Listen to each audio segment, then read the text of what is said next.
4 मार्च 2025 को नूरुद्दीन नामी एक 52 साला शख्स की जानिब से एक शिकायत दर्ज की जाती है कि उनके बड़े भाई मोहम्मद मसीहुद्दीन का क्रिस्टल टाउन कॉलोनी बंडलागुड़ा में कत्ल कर दिया गया है। मोहम्मद मसीहुद्दीन की 3 बीवियां हैं और तीसरी बीवी शबाना बेगम के घर पर मोहम्मद मसीहुद्दीन का कत्ल हो जाता है। भाई के कत्ल की इतला मिलने पर जैसे ही उनके रिश्तेदार वहां पहुंचते हैं, वहां का मंजर कुछ इस तरह था कि मोहम्मद मसीहुद्दीन के लाश उनके खून में नहाई हुई थी, जिनका मुंह कपड़े से बंधा हुआ था, हाथों को कमर पर कपड़े से बांध दिया गया था और दोनों टांगे भी एक दुपट्टे के साथ बंधी हुई थी।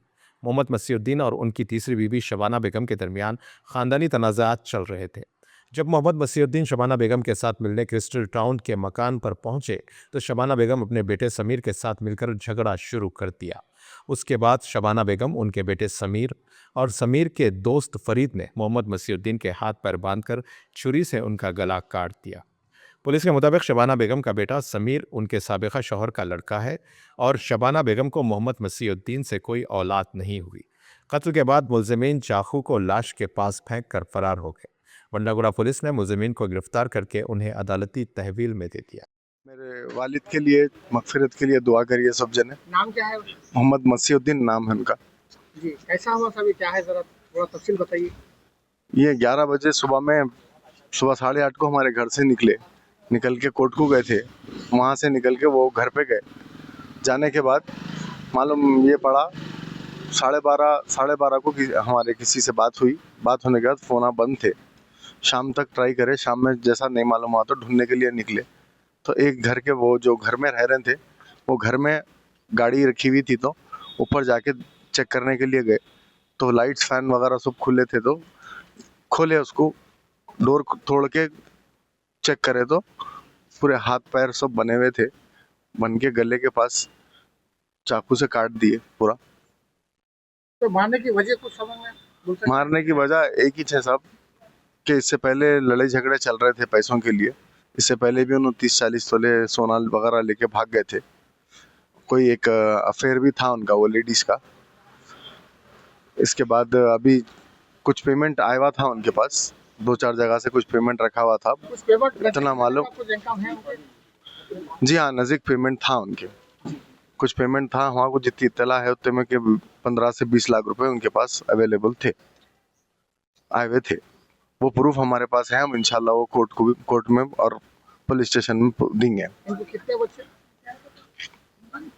अब पूरे 3 बीवियां थे, जिससे हम लोग चार बच्चे हैं। एक बीवी से 3 बच्चे हैं। ये जो बीवी थी, इनसे कोई बच्चे नहीं थे। इनको कानून पे पूरा भरोसा है हमारे को। हम कानून पूरा जानते। इंशाल्लाह हम पूरी सख्त से सख्त कार्रवाई करेंगे इनके लिए। जो भी हम पेश कर सकते, जो भी हम दे सकते, सारे सबूत लेके आके देने की कोशिश करेंगे। बच्चा अभी तक नहीं था। ये बच्चा किसी और से इनको ये बच्चा था, जो बच्चा अभी साथ में मारा बोल के बोले, ये इनका खून नहीं होता। ये बच्चा अभी परसों इनको एंट्री दिलाए, वो औरत दिला के क्या बोलते सो ये पूरा प्री प्लान करके उनका मर्डर करे, बुला के पैसों के लिए मर्डर करे इनका। ये और कुछ नहीं, पैसों के लिए मर्डर करे सो है। और इनको बड़े वाइफ के साथ? जी हाँ, मैं बड़ी बीवी का बड़ा बेटा हूँ, सबसे उनका बड़ा बेटा हूँ मैं। इनके मकसद क्या थे? इनका रियल एस्टेट का कारोबार था, वेंचर्स करते थे हम। तो डॉक्टर से मशहूर थे? जी, डॉक्टर हमारे दादा थे, उनके असिस्टेंट थे, तो इनको भी डॉक्टर बोलते थे सब लोग। पूरा कानून जानते हैं। इंशाल्लाह कमिश्नर साहब से हमारी विनती है कि हम आपको इंसाफ दिलाएंगे। इंशाल्लाह हमारे वालिद साहब को इंसाफ मिलेगा और इसके पूरा भरोसा है हमारे को। इनकी तफ्तीन कहाँ पर अमल में ला रहे हैं? हमारा हरवाड़ चंचलगुड़े में है। चंचलगुड़े में इंशाल्लाह सर में तदफीन का सोचे हुए हैं। अब यहाँ से कहाँ से लेके? बंजारा हिल्स को लेके जाएंगे, बंजारा हिल्स घर पे लेके जाएंगे, वहाँ से चंचलगुड़े को लेके जाके वहाँ पे तदफीन। ये रोड नंबर 10 पे है, बंजारा हिल्स रोड नंबर 10।